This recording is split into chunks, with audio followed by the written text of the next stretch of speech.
Hello YouTube, it's me Adrienne, finally sleep vertically, and I'm a Red Mama. It is Monday, January 18th, and I am coming to you with a New Year's tag. It's halfway through the month, but it's never too late to do the tag. It's still the beginning of the year. There's 12 months in the year, and this is still in the first month, so it's still the new year, right? Right.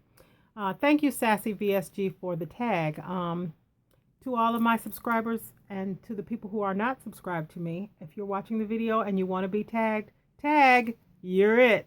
So you make the video too. It'll be fun. So let me just make this as quick as possible because there's been a lot of tags, as Sassy said, and people just really don't want to hear it, but I'm going to do it anyway, okay? So here I go. Thanks again, Sassy VSG. The New Year's tag for 2016. Number one, if you could look back on one memory from last year that you wish you could relive, what would it be? Well, last year was rough for me. There was a lot of highs and a lot of lows, a lot of ups and a lot of downs. Last year was a year of closure for me. I had asked God to reveal the truth to me about what was going on, and He did. And it didn't feel very good at all. When they say the truth hurts, a lot of times it really does. But it was also very freeing. Yeah, last year was pretty rough for me. The highlight, and there were some good times in last year, but the highlight was my daughter's baby shower. Oh, yes, that's the one thing that I would like to relive is the baby shower. Oh, it was so beautiful. People showed up that I hadn't seen in years. People ate, we laughed, we had a good time, and I cried like a big old baby. Of course, it was a week and a half after my surgery, and I was very emotional.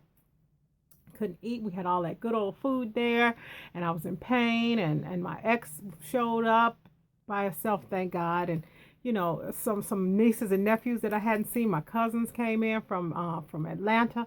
It was beautiful. I would love to relive that. Then the second high point of last year was the birth of my grandson, and even though that was a glorious, joyful day for me, I don't want to relive it because my daughter was in so much pain. And I don't want to see my baby in pain like that anymore. Although that was the beautiful, oh, my grandbaby, I just love him. So yeah, I would love to relive the baby shower from last year. It was beautiful. Number two, what one New Year's resolution did you accomplish? Not one. Not a single one, not yet. I'm still working on it. I'm exercising more. That was a resolution that I made. I'm doing it more, but I haven't accomplished it yet completely. I am making small improvements every day, but I'm not perfect, so I haven't accomplished that yet. You know what I'm starting to realize? It is very hard to accomplish a New Year's resolution because it is an ongoing process, and it's hard to accomplish something that is ongoing. You know what I'm trying to say? If it goes on and on and on and on, all I can do is keep up with it and keep going at it and keep doing it. So not one New Year's resolution have I accomplished. All right. Number three words to describe last year. 3 words to describe last year. Hurtful,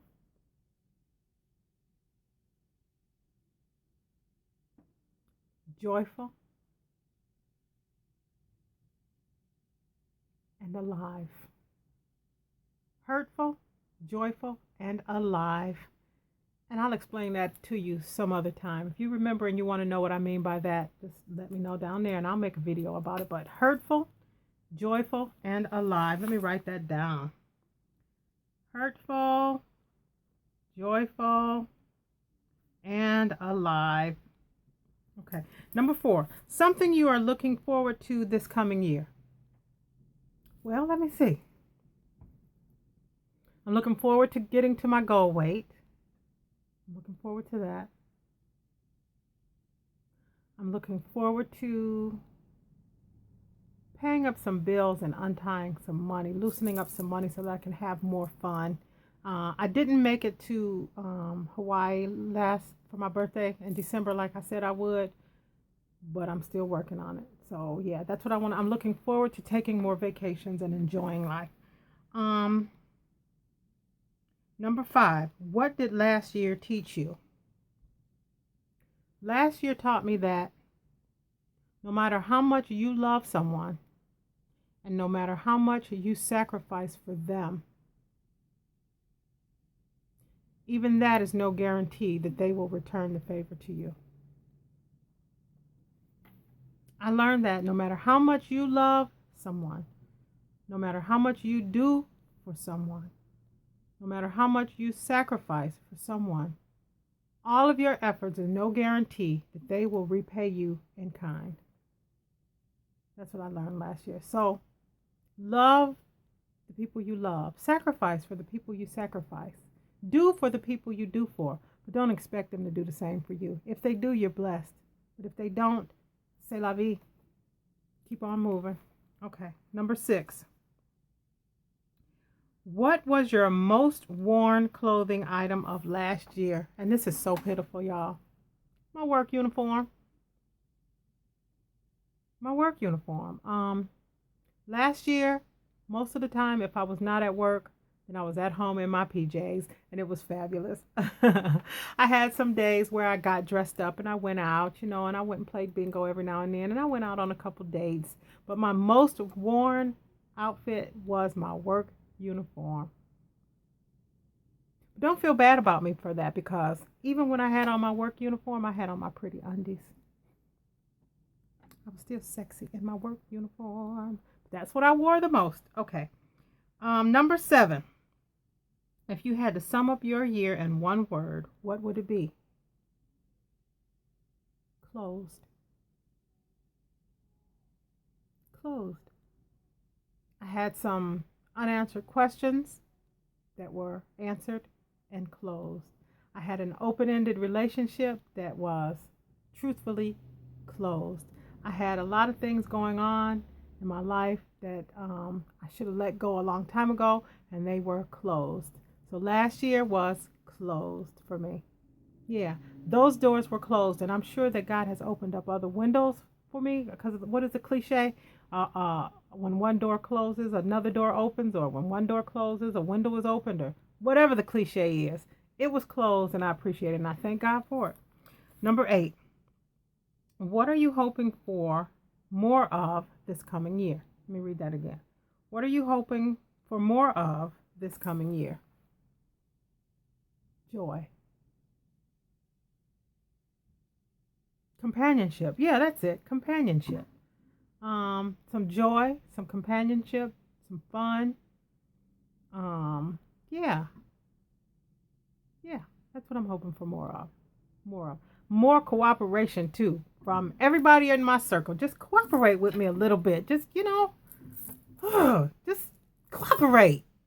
That's what I'm hoping for too. So some more joy, more companionship, more cooperation from the people in my circle. Okay. Let me see. Number 9. What are you hoping for less of this coming year? Less debt. I'm hoping for less debt. I'm preparing for less debt. I am working towards less debt. That is my goal, is to have less debt in 2016. When 2017 rolls around, I want to be free and clear. Okay. Number 10. The best book you read last year. I read a couple books last year.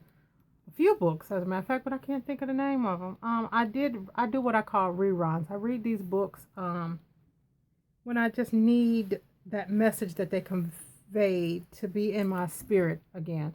I read Sula.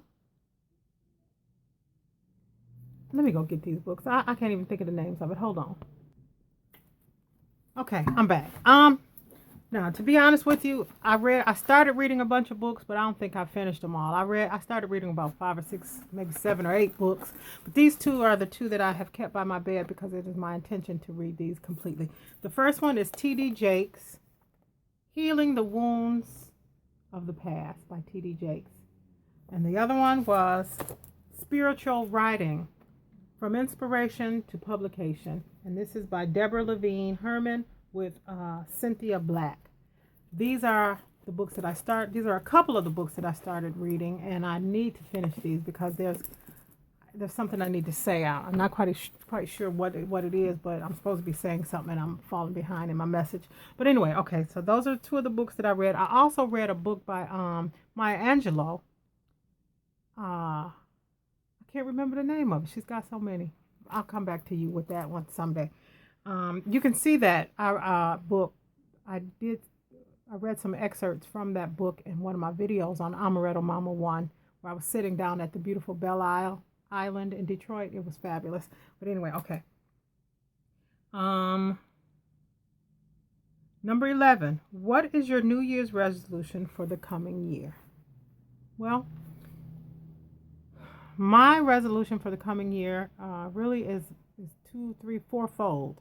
To become debt free, to reach my goal weight, to exercise more,